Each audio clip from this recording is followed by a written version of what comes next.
Hello, Midlakes. This is Todd Clausen. I'm here today with District Superintendent Matt Sickles and John Lombardi, our District Safety Coordinator and our Director of Athletics, Physical Education, and Health. We're here today to discuss the district's response to the pandemic and specifically about the new phase that we're in with contact tracing and testing and as it relates to our health and safety protocol plan. Matt, let's start with you. I've been watching the numbers from the Department of Health kind of, in Ontario County trickle upward ever so slightly, a little bit more dramatically in other areas of the state. How has Midlakes been handling the increasing cases, and how has the safety protocols that were outlined over the summer and into the early part of the fall, how they've been panning out? So first of all, I think it's obvious to all of our families that they've been getting a lot more messages from me, pretty regularly, 2-3 times a week at least. Whenever we're notified of a positive case of either a student or a staff member, I communicate that out. So obviously that can be disconcerting for families as they're getting those messages from me. But I actually want to point out the positive side of that, because to speak to your question, we've been pretty fortunate in terms of the either absence of disruption or the limited nature of any disruption that has resulted from the positive cases that we've had so far. So John will end up speaking to our collaboration with the Department of Health and how things go when we're notified of a positive case.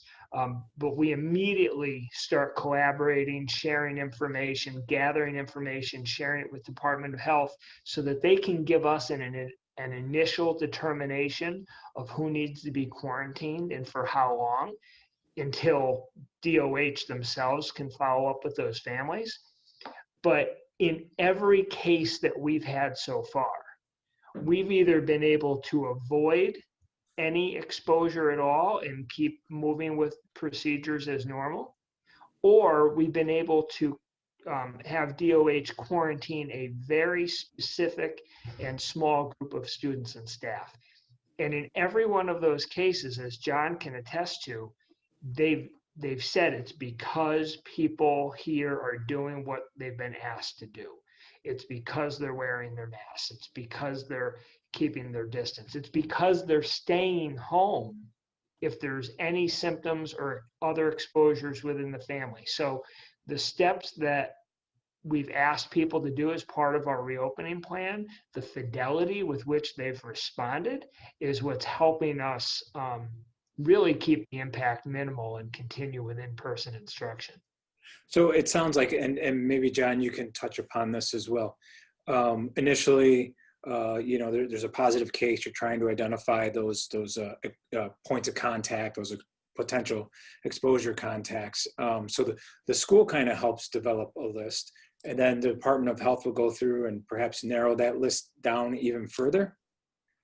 Yeah, so we'll get contacted by the Department of Health if they have received information of a positive case, and then they usually give me a list of questions to ask as far as, were they wearing a mask? How long were they around that student? How long are your classes? What are your protocols that you've already put in place at Midlakes?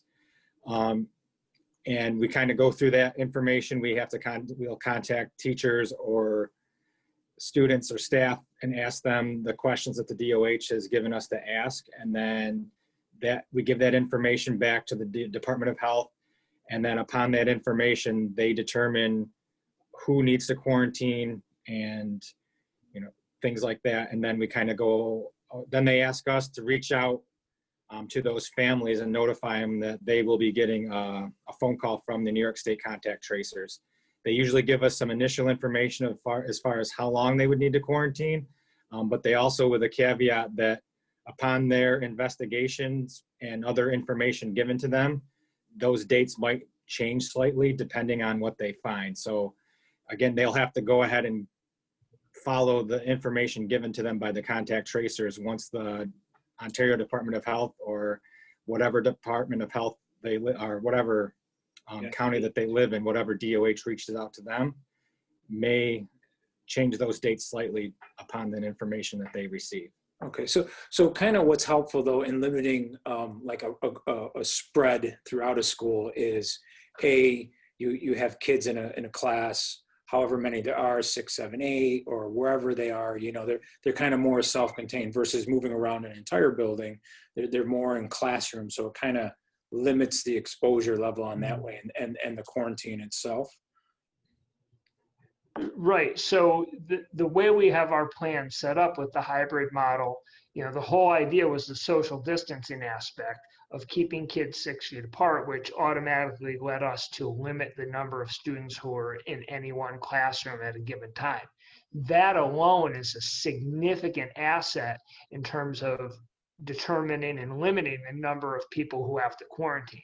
Because if we had the capacity, if we had rooms that were big enough to fit 25 kids in a room and there was a positive case in that room, then the chance then goes up of all 25 of those people having quarantine. So we realize there are sacrifices that come with the hybrid model and only having kids in person 2 days per week.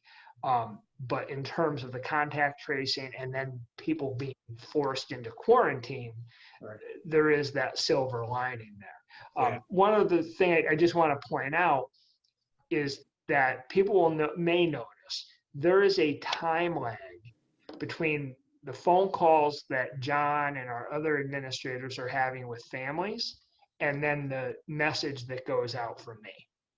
Okay, because I send that message out once there's been a little bit of a lag and we have a better handle on the total number of quarantines or the impact. But John and the other administrators have already been talking to the affected families and staff members. So they already know from our health and safety team. I wait and send out the message to parents, families, community once we have a more global perspective on the issue. So there is going to be a lag time there. And then the dates that I indicate as the quarantine, that's a preliminary date based on what, as John said, what we were given from the Department of Health on that initial information. When those contact tracers follow up with those families and individuals, and when DOH follows up, those dates may change. And that's really important because that's caused some confusion for some people. We may say quarantined through December 18th, but then Department of Health may call back or send a piece of paper that says December 22nd.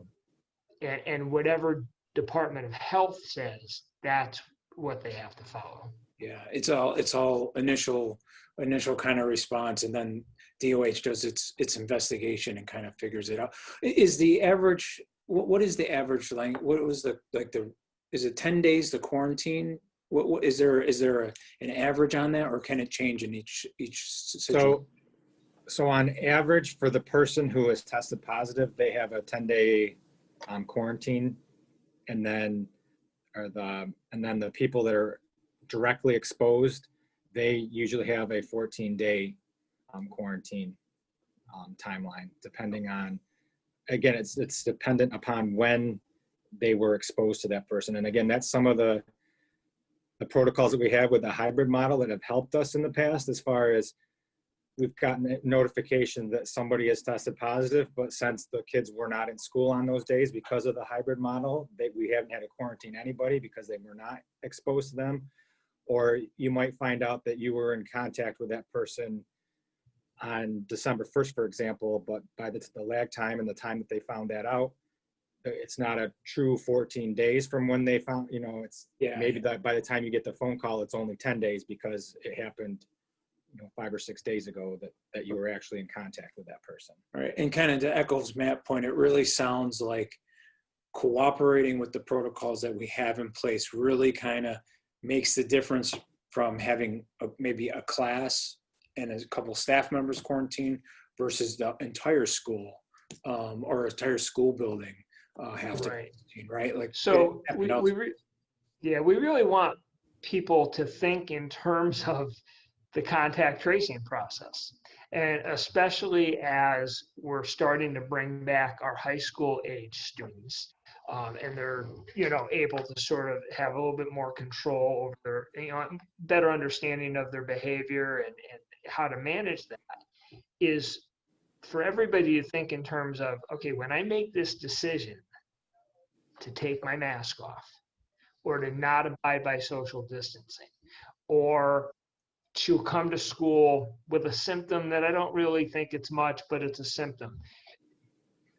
Take a moment, either as parents with your kids or as young adults, to think through, okay, what if I'm positive and I do these things? Yeah. Or what if somebody I'm with is positive and I do these things? What's going to be the impact on me as an individual? Am I now going to have to quarantine for 14 days if one of the people I'm with tests positive?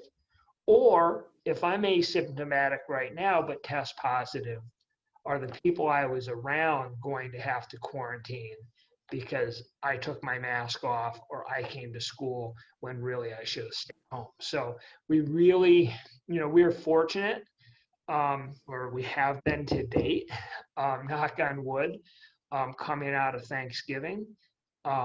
We hope that holds true, but we want to have that same good fortune coming out of the winter holiday, Christmas, Hanukkah, New Year's, to not have a surge. So we really ask people to be thinking ahead. And we know it's been difficult. We know everybody has COVID fatigue, and we want to be together and we want to get back to normal. But we won't get back to normal if we have a surge. So we really need people to be making good decisions. Yeah, just to kind of echo some things in other meetings and things that I've been hearing about, is practice early, right? I know today was our December 14th was our first day to have our class of 2021 on campus. Our freshmen are on campus in January, early January. We got a couple more grades scheduled to come on campus. But even when you're not in school, practice some of those safety measures.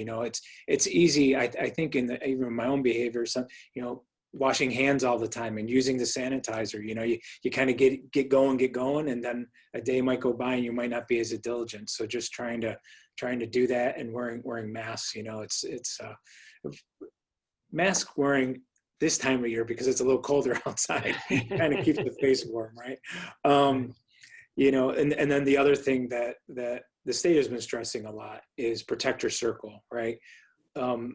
About 3/4 of all new cases are like these living room spread cases, right?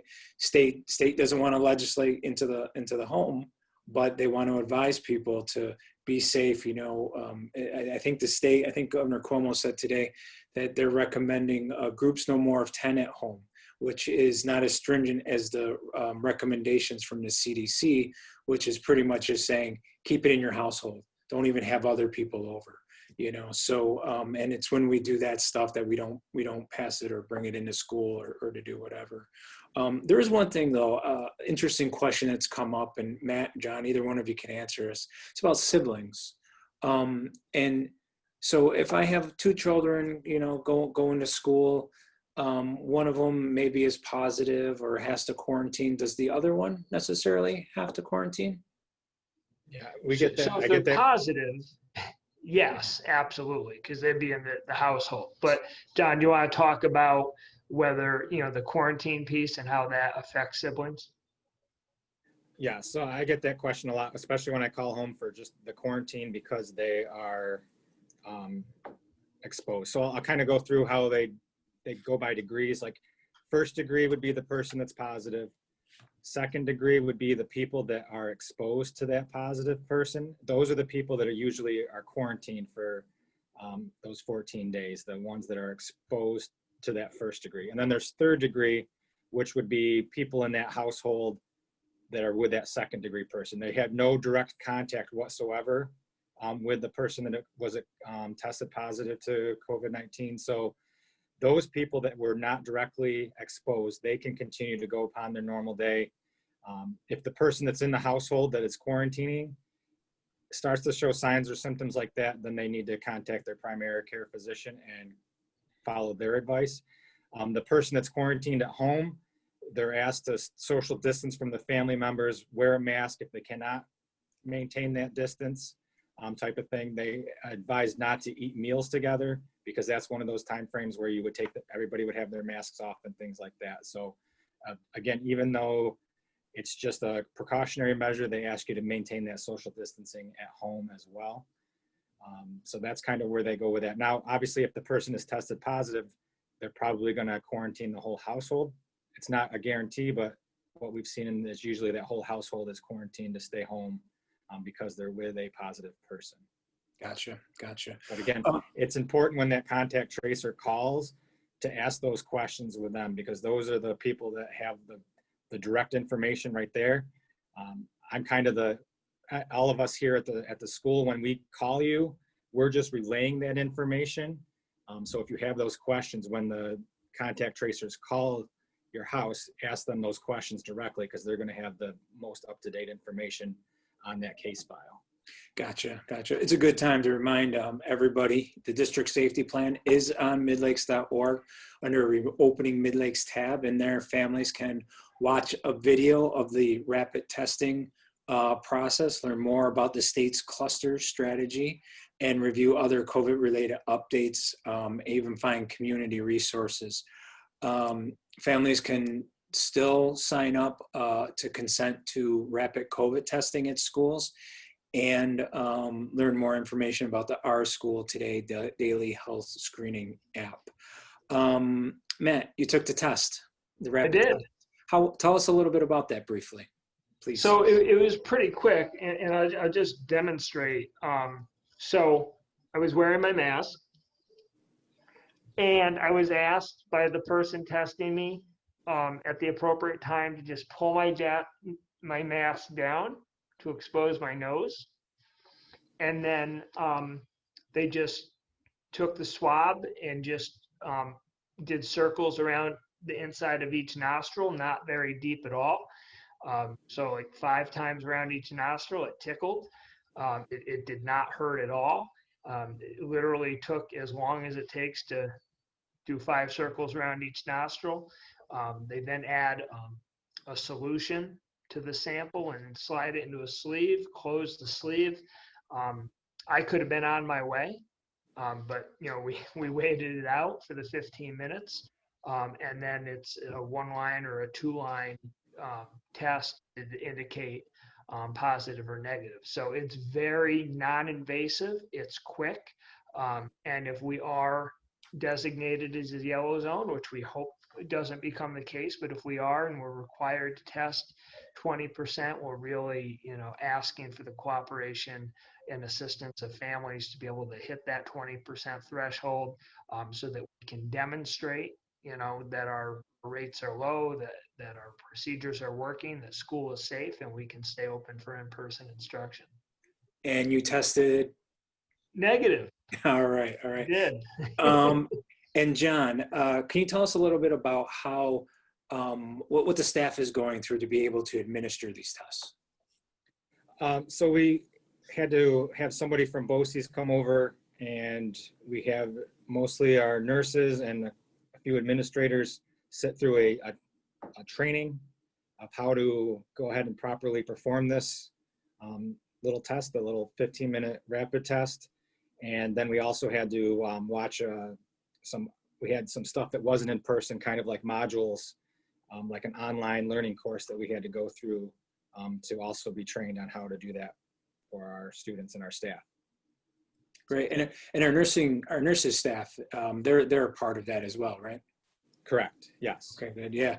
I mean, I've been we kind of used the nursing staff, a few administrators, and then we trained some people that have EMT backgrounds just to make sure that it was more of somebody that had medical background to be able to to perform those tests. Great. I've just kind of been hearing through the grapevine too that our nursing staff, been doing an outstanding job. They're at the front doors every morning as the students walk into school, and they've been really appreciative for everybody's support and kind of cooperation as we go out. Helping, families helping to follow protocols, to communicating, to just trying to have an open mind with this whole process. I mean, none of us got into this to do this type of thing, but we're here doing it, and it's definitely a vital a vital service. Okay, so On top of that, Todd, yeah, can I just say also, like the families that we've been reaching out to and talking to, they've been nothing but appreciative of the phone call, and I just want to thank them for their understanding and kind of bearing with us while we go through this process that nobody really wants to be doing, but we have to. So again, I just want to say thank you to the community and the families that have been gracious with all of this and helping us out. great, great. With that, Matt, I want to get close to wrapping up. Is there anything else that you'd like to add, let families know about as we approach the midst of the holiday season? Yeah, no, again, we just want to thank everybody for their patience, but more importantly, their cooperation and support. As John said, as you mentioned, I was talking to the nurses this morning, and, they're busy. Their days start early and they go late, and John too is working around the clock to make sure our protocols are being followed, but they're working. And, so we thank everybody for that. Right from the very beginning, when we started talking about our reopening plan, we started talking about this being a community effort, that we had to work together to make this work. And it was hard to explain at that time because, we weren't spiking in this area at that time. Now our cases are on the uptick. It's more important than ever that we follow those procedures, but we're fortunate that we've laid that base and we've had that community support. So we just encourage everybody, we want to get all of our grade levels back. We added the first cohort of our freshmen and seniors today. We're on target to bring 10th and 11th grade back on January 11th. That'll get everybody into the hybrid model. That's our goal, and to keep that going. So every day that we keep in-person instruction going, it is something to celebrate, but it means a community lift and everybody cooperating. So I just want to encourage people to keep it up, keep making those good decisions. We know it's an inconvenience, but it does in fact work. It keeps us from having to go fully remote. Great, great. Well, with that, we'll wrap this up. I just want to remind everybody, midlakes.org, we have tons of information regarding the district's response to the pandemic, as well as other types of information. That there's still good things going on in school. There always has been. Absolutely. And our kids are certainly doing them, and our staff is certainly doing them. So visit our website, Midlakes Schools social media. And with that, we wish everybody a happy and safe holiday season, and take care. Absolutely. Happy holidays.